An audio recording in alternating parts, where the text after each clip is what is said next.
राम राम जी सारे दर्शकों ने, मैं दीप सिंह, आप सबका स्वागत है हमारे यूट्यूब चैनल बोल गाबरू बोल पे।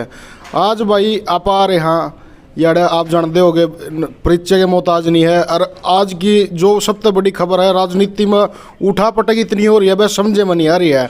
अरे आज तो है नहीं, वैसे बीजेपी खतरे की घंटी बाज गई भाई।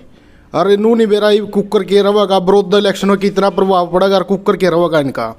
तो आज भाई परमेंद्र सिंह ढूल, जो कि जुलाना था 2 बार जमा कसूती डाल जीते थे, को टक्कर में आया ही नहीं था, एक तरफा जीते यार दे। और इसी की ये बात होगी जो इन्हें बीजेपी छोड़नी पड़ेगी। और ये सारी बात पूछा गए। तो सबसे पहले हम परमेंद्र सिंह ढूल जी का, पूर्व एमएलए का, हमारे यूट्यूब चैनल पर स्वागत करते हैं। राम राम जी। राम राम, बहुत बहुत धन्यवाद। और ठीक हो जी? बहुत बढ़िया। एक बात बताओ जी, ये आप ईबीसी के बात होगी, आपने पार्टी छोड़नी पड़गी और उस टाइम पर आपने ज्वाइन करी थी, थोड़ा ही हो गया जी भाई। जब मैंने ज्वाइन करी थी, जब ये भरोसा दिया था, और भरोसा इनके घोषणा पत्र को लेकर के था कि किसानों की 2022 तक आमदनी दुगनी करेंगे और किसानों के लिए नए इस प्रकार के कानून बनेंगे ताकि किसान मजबूत हो और किसान मजबूत होकर अपने परिवार का भरण पोषण आसानी से कर सके, अपने बच्चों की इच्छाओं पूरी कर सके, अच्छी शिक्षा, अच्छा स्वास्थ्य दे सके। हमें लगता था कि अपने घोषणा पत्र के हिसाब से काम करेंगे। लेकिन उसके बाद अब 3 अध्यादेश आए। अध्यादेश के बाद हमने विचार विमर्श शुरू किया और अब अध्यादेश कानून बदल गए। तो अब आज जो किसान के 3 कानून आए हैं किसानों को लेकर के, जो फार्म ट्रेडर कॉमर्स बिल है और कॉन्ट्रैक्ट एक्ट है और एसेंशियल कमोडिटी एक्ट में जो संशोधन किया गया है, इसके चलते 2 कानून तो सीधे सीधे किसान से जुड़े हैं। और एक किसान अप्रत्यक्ष रूप से एसेंशियल कमोडिटी एक्ट के अंदर जो संशोधन किया है, उससे पूरा देश का उपभोक्ता जुड़ा है। आज किसान की हालत इतनी कमज़ोर इन कानूनों के होने के बाद होने वाली है, इससे चिंतित होकर के हमने अपनी आज किसानों के साथ खड़े होकर के कि किसान बर्बाद भारतीय जनता पार्टी के कानूनों के द्वारा होने वाले हैं और सारी व्यवस्था निजी पूंजीपतियों के हाथ में जाकर निजी बाजार को बढ़ावा देने वाली हैं। और कहीं न कहीं पूरे देश के, पूरे प्रदेश के आज अन्नदाता को, किसान और किसानी के साथ रह कर के जो संघर्ष करने वाले थे, चाहे मजदूर हैं, चाहे छोटे दुकानदार हैं, चाहे हमारे गरीब साथी हैं, उन सब के ऊपर भयंकर मार पड़ने वाली है। इसी चिंतित होकर के अपनी चिंताओं से अवगत पार्टी को कराया था और अपनी चिंताओं से अवगत करा करके सुधारीकरण की मांग करी थी। जब मांग नहीं मंजूर हुई तो आज हमने पार्टी छोड़कर किसानों के साथ आने का फैसला किया है। तो एक बात है जी, ये कानून तो 2 महीने हो लिया रहे हैं, आपने ऐसा क्या हो गया जी? मतलब इब्बे पार्टी क्यों छोड़ी? तो आप 2 महीने पहले छोड़ सको थे यार, 5 छोड़ सको थे। 2 महीने से कानून जब आए हैं, जब से ही विचार विमर्श लगे हैं। कोई आज नहीं कि आज ही है। हमारा विरोध पार्टी के फोरम पर भी गया है, सरकार के फोरम पर भी गया है। मुझे पार्टी के अध्यक्ष ने भी बुलाया था बातचीत करनी, एक बार नहीं 3-3, 4-4 बार बातचीत हो चुकी थी। सरकार से मुखिया श्रीमान मनोहर लाल जी से ही बात हुई थी। उनको भी मैंने बताया था कि हमारी रिजर्वेशन इस बात पे है कि आज हमें लगता है कि एमएसपी ख़त्म होने जा रही है। आप शांता कुमार कमेटी की रिपोर्ट पे काम कर रहे हो, जिससे एफसीआई भी ख़त्म होने वाली है। तो आज किसान तो बर्बाद होने वाला है। जो मंडीकरण कानून को आपने ख़त्म करने की जो बात करी है, वो बिहार में पहले 2006 में ख़त्म हो चुकी थी। बिहार का किसान उजड़ चुका था। और जो ओपन मार्केट की आप बात कर रहे हैं, ओपन मार्केट अमेरिका के अंदर, यूरोप के अंदर 50 साल पहले आ गई थी। वहाँ का किसान बर्बाद हो चुका। किस प्रकार से आप निजी बाजार के हाथों में किसान को बचाएंगे, वो आपके पास रोड मैप नहीं है। हमें बिल्कुल लगता है कि आपने निजी हाथों में किसान को, उसके हाथों में शोषण करने के लिए आपके दोनों कानून से छोड़ दिया। इसलिए हम विरोध कर रहे हैं और लगातार उनसे अपनी बात की। जब आखिर में हमने उनको कहा कि आज पंजाब भी एक कानून बनाने जा रहा है, ये किसानों को एमएसपी मिले और किसानों की एमएसपी खरीद सुरक्षित हो, क्या आप इस प्रकार के कानून बनाएंगे? तो उन्होंने इस बात से मना कर दिया। और मना करने के बाद तब हमारा दायित्व बनता है कि जब चारों तरफ से मना हो चुका, पार्टी फोरम पर मना हो चुका, सरकार के फोरम पर मना हो चुका, तो हमारा यहाँ रहने का उचित नहीं। हम तो अपने किसान परिवार में जन्म लिया और किसान के साथ संघर्ष करने के लिए इस पार्टी को छोड़ के किसानों के साथ आ खड़े हुए। मतलब एक और बात है जी, बीजेपी पार्टी के जो प्रदेशाध्यक्ष है ओम प्रकाश धनखड़ जी, वो ये बोल रहे हैं जो भी इनका विरोध कर रहा है उनको इन कानूनों का पता ही नहीं है। मतलब सब अनपढ़ है क्या? किसी को इन कानूनों का ज्ञान ही नहीं है क्या?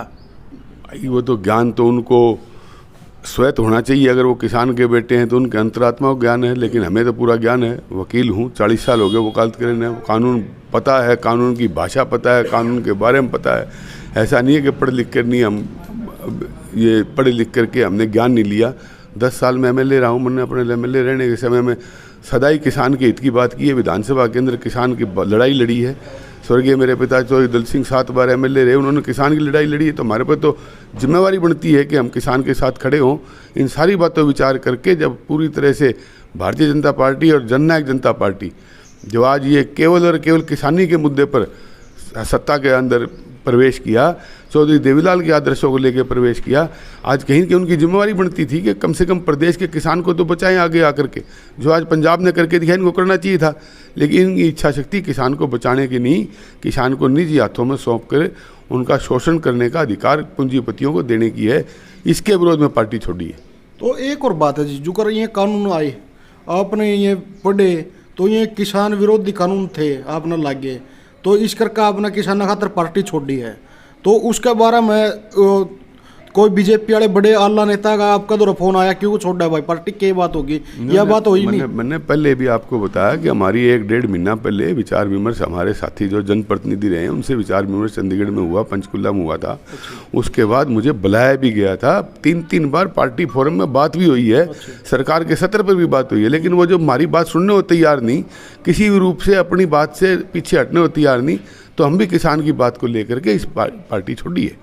अच्छा, तो आप कितने नेता उनसे मिले थे, इसके पार्टी के जो पार्टी के नेताओं से इस बिल के विरोध में? मुझे बुलाया गया था, मेरा पता है, मेरे को नहीं पता किस किस को बुलाया गया था। मेरी बात सुनी गई, मेरी बात भी करी, मैंने खूब डिटेल में बात करी है, अध्यक्ष जी से भी करी है, मुख्यमंत्री जी भी करी है, और भी नेताओं से बात खुल करके हुई है। मेरे से तो बात हुई है, मुझे क्या पता दूसरे के साथ बात हुई, लेकिन मेरे साथ बात हुई है और मेरे को वो संतुष्ट नहीं कर पाए किसी भी रूप में। तो ना वो मैं उनको संतुष्ट नहीं कर पाया कि आप पंजाब की तरह कानून बनाएं। कृषि जो है विषय वो राज्य के क्षेत्र में आता है। राज्य सरकार अपने क्षेत्र के अंदर ऐसे किसी भी विषय पर कानून बनाने के लिए स्वतंत्र है जो विषय उसके हिस्से में आते हों। तो कृषि एक राज्य का विषय है। तो हमने मुख्यमंत्री जी को और हमारे अध्यक्ष जी को ये कहा था कि कृषि राज्य का विषय है और केंद्र सरकार इस पर कानून बना करके राज्यों पर नहीं थोप सकती। तो आप कम से कम हरियाणा किसान को बचाने के लिए ऐसा संविधान के अंदर अधिकार हैं 234 की उपधारा 2 के तहत कि आप इस प्रकार के कानून बना सकते हैं। आप वो कानून बना के लेके आइए, प्रदेश किसान को बचाइए, हम आपके साथ हैं। अगर आप बचाएंगे, अगर आप कदम उठाएंगे, हम आपके साथ हैं। लेकिन अगर आप कदम नहीं उठा रहे तो हम किसान के साथ हैं। बिल्कुल कह के आया था मैं। अच्छा, तो एक और बात है जी, ये जो करिए आपने ओढ़ा अपनी बात धरी, भैया या बात होनी चाहिए, तो उनने आपकी बात माननी के नु कया के गोली दे दिया आप तो नु कया भाई के हम करागे कि मैं इसमें करागे, किसान खातर भी करागे। नहीं, कोई गोली नहीं दी, उनका बयान आ लिया, मना करके कोई गोली नहीं दी। उनका 13 अक्टूबर को प्रधान जी का बयान आ लिया, अखबारों में छपा था कि MSP की गारंटी की मांग अव्यावहारिक है और सरकार निजी बाजार पर नियंत्रण नहीं रख सकती। इसका मतलब तो उनको निजी बाजार के हाथों पूंजीपतियों हाथ लूटने छोड़ दिया गया। उनका बयान आ लिया आखिर में 13 तारीख को। अच्छा जी, तो मतलब कि ये किसी की भी मांग नहीं माननी है। नहीं, इन्होंने एक और बात है जी, जुकर नू सुनने में आई है जुकर कि आप तो या विशेष कुछ पद नहीं दिया बीजेपी में, इस करके भी आपने पार्टी छोड़ी है कि या साथ विशेष पद तो मैं कार्यकारिणी का सदस्य हूँ, मुझे ऑफर की गई थी, मैंने मना कर दिया कि मैं पद नहीं लूँगा। और मेरा बेटा तो एडिशनल एडवोकेट जनरल था, प्रोटोकॉल के हिसाब से क्लास 1 का है वो, और वो उसको भी उसने भी छोड़ दी। हम किसान के साथ है, हमें सत्ता का लालच नहीं है। अगर सत्ता का लालच होता तो आज 4 साल भारतीय जनता पार्टी पड़ी है। बेटा ठीक एडजस्ट था, 3 लाख से ऊपर तनख्वाह ले रहा था, तो बेटा एडजस्ट था, हमने तो छोड़ी है। हम तो किसान के साथ खड़े होकर के सब लालचों को छोड़ करके आए। ये आगे कौन कौन से बड़े नेता देखने को मिलेंगे जी जो बीजेपी पार्टी ने छोड़ देंगे? अभी बहुत से आएंगे, अभी तो शुरुआत है। हमने आह्वान भी किया था, हमने सामूहिक आह्वान भी किया था, और आपके चैनल के माध्यम से भी मैं आह्वान करता हूं कि जिन साथियों के शरीर के अंदर किसानी का खून दौड़ रहा है, उनको आज किसान के साथ खड़े होकर के उसको ऐसा है ना छोड़ के उसको मजबूत देने के लिए किसान के संघर्ष में उनके साथ खड़े होकर के किसान की मदद करने के लिए आगे आना चाहिए, तमाम लालचों को छोड़ करके। बहुत से आदमी आएंगे अभी।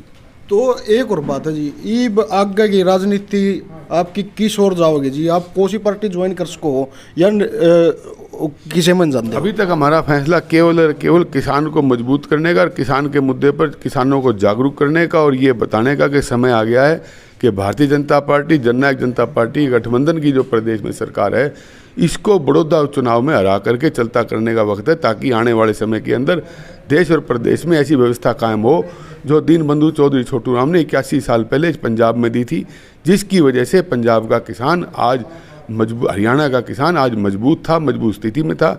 उसी व्यवस्था को धराशायी करके पुनः उस व्यवस्था को स्थापित करने के लिए इकट्ठे होकर के लड़ाई लड़े। बड़ौदा इलेक्शन में आप किसका सपोर्ट करोगे? बड़ौदा इलेक्शन में मैं ये संदेश लेकर के हम सारे साथी जाएंगे कि आज हमें हमारी जिम्मेवारी बनती है कि हम भारतीय जनता पार्टी और जननायक जनता पार्टी के इस चुनाव के अंदर उनको मुंह तोड़ जवाब दे करके आज किसान के मुद्दे पर उनको घेर करके एक रेफरेंडम देने का काम करें, ताकि पूरी हरियाणा की जनता आने वाले समय के अंदर इस किसान के मुद्दे पर जड़ फेंक से उनको उखाड़ के फेंके। एक और बात है जी, जो सबसे ज़्यादा चल रही है, अगर बीजेपी बड़ौदा इलेक्शन हार है तो यह सरकार टूट सकेगी जी? मतलब बीजेपी बड़ौदा का इलेक्शन हार दे तो 2 दिन पाछे सरकार टूटने की पूरी संभावना है।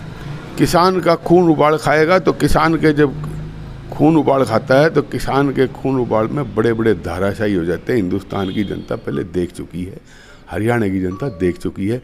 जिस दिन अन्नदाता खड़ा हो गया उसी दिन सभी तमाम चीज़ धाराशाही होकर किसान अपनी मर्जी की सरकार बनाने के लिए हमेशा सफलतापूर्वक रहा है, और ये किसान का बेटा आज बड़ौदा में करके दिखाएगा। तो एक आखिरी सवाल जी, 2 दिन पहले बलराज कुंडू को बीजेपी का एजेंट बोला गया था और वो आज कांग्रेस में शामिल हो गए, मतलब कांग्रेस को समर्थन दे गया अपना। इस बारे में क्या कहना है जी आप? मैं आपको पहले भी कहा कि जिसकी रगों में किसान का खून दौड़ रहा है वो आज पूरे के पूरे भारतीय जनता पार्टी जननायक जनता पार्टी खिलाफ होकर एक साझे मंच के रूप में आज उनकी मुखालफत करके आज अपना दायित्व निभाएंगे और प्रदेश के अंदर एक नया संदेश देने का काम करेंगे। तो धन्यवाद जी। बहुत बहुत धन्यवाद आपका। तो भाई ये थे परमेंद्र सिंह ढोल। इन्होंने भाई कोई राजनीति का कोई लालच नहीं था, पीछे पाछे पद का भी। तो हम देख लो किसान बाबत इन्हें अपने पद छोड़ दिया और तो इनके बेटे ने भी छोड़ दिया, जो एडिशनल जज था 3-4 लाख रुपये तनख्वाह होया कर दी, क्या जरूरी था इन्हें? तो भाई मैं यह बात करूँ, जो भी किसान का बेटा है, चाहे बीजेपी में हो चाहे क्या में हो, भाई पार्टी छोड़ो या ना छोड़ो, या तो मैं कह नहीं सकता, तो वह तो थारे भीतर की अंतरात्मा है, छोड़ोगे कि नहीं। बाकी नू है किसान की आवाज़ उठाओ। तो भाई देखते रहो हमारा चैनल नू है। तो भाई अपने जो भी थारे कमेंट है तो इसने कमेंट में बता दियो, जो भी थारे सवाल आगे आप इन तक पूछ सका। तो धन्यवाद दोस्तों।